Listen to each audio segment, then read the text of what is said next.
ஆயிடுச்சு. விஜயா ரோஹிணி மனோஜ் கிட்ட சொல்றாங்க, "நீங்க பணத்த குடுக்காத வரைக்கும் அந்த முத்து அந்த ஷோரூம அப்பா பேர்ல தான் எழுத சொல்லுவான். நீங்க பணத்த குடுத்தீங்கன்னா அவன் அமைதியாயிடுவான்." அப்படின்னு சொல்லிட்டு இருக்காங்க. அதுக்கு ஒரே வழி தான், நீ உங்க அப்பாவுக்கு மலேசியாவுக்கு கால் பண்ணணும். கால் பண்ணி அப்பாவுக்கிட்ட பணம் வாங்கி அவன் மூஞ்சில தூக்கி எறிஞ்சிரணும் அப்படின்னு சொல்லி விஜயா சொல்லிட்டு இருக்காங்க.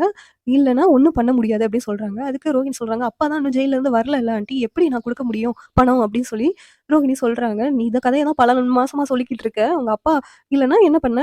உங்க மாமா இருக்காங்கல்ல, மாமா மூலமா எப்படியாவது ரூ. 27,00,000 பணத்த ரெடி பண்ணி குடு அப்படின்னு சொல்லி ரோஹிணி கிட்ட சொல்லிட்டு இருக்காங்க. கேட்டு ரோஹிணி, "அது எப்படி ஆன்ட்டி ரூ. 27,00,000 குடுக்க முடியும்? ரூ. 27,00,000ல 3 பேருக்கு ஷேர்னா ரூ. 9,00,000 போக ரூ. 18,00,000 தானே குடுக்க முடியும். நான் எப்படி ரூ. 27,00,000னா என்னால திருப்பி குடுக்க முடியாது ஆன்ட்டி" அப்படின்னு சொல்லிட்டு ரோஹிணி சொல்லிக்கிட்டு இருக்காங்க.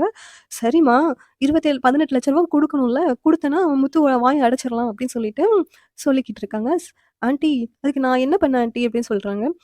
அந்த உங்க மாமா இருக்காங்கல்ல, மாமா கிட்ட பேசி எப்படியாவது ரூ. 18,00,000 பணத்த ஏற்பாடு பண்ணு. அதுதான் ஒரே வழி. இல்லாட்டி முத்து வந்து எப்படினாலும் அப்பா பேர்ல அந்த ஷோரூம மாத்த சொல்லி கேட்டுட்டே இருப்பான். அப்படின்னு சொல்லிக்கிட்டு இருக்காங்க. இல்லன்னா என்னால ஒண்ணும் பண்ண முடியாது.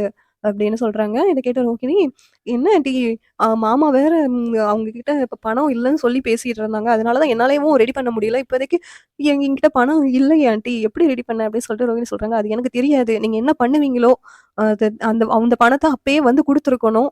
அவங்க திருப்பி குடுத்தம்போது. ஆனா நீங்க இத்தன நாளா என்னையும் ஏமாத்தி, இந்த வீட்லயும் ஏமாத்தி எல்லாம் பண்ணியிருக்கீங்க. என்கிட்ட கூட ஒரு வார்த்த சொல்லல. என்கிட்ட முன்னாடி நீங்க சொல்லியிருந்தீங்கன்னா, நான் இத ஏதாவது சொல்லி நான் வந்து மனோஜ் ஷோரூம் வைக்கிறதுக்கு நானே குடுக்க சொல்லியிருப்பேன். ஆனா நீங்க என்கிட்ட சொல்லல. இப்ப வந்து என்னால எதுவும் பண்ண முடியாது." அப்படின்னு சொல்லிட்டு விஜயா சொல்றாங்க. "இதுக்கு ஒரே வழி தான். நீ உங்க மாமா அவகிட்ட பேசணும். பேசி பணத்த ஏற்பாடு பண்ணணும். அப்பதான் வந்து இந்த முத்து ஒண்ணும் சொல்ல மாட்டான். அதுவரைக்கும் என்னால ஒண்ணும் செய்ய முடியாது" அப்படி சொல்றாங்க. விஜயா சொன்னத ரோஹிணி நெனச்சு பார்த்துட்டு இருக்காங்க.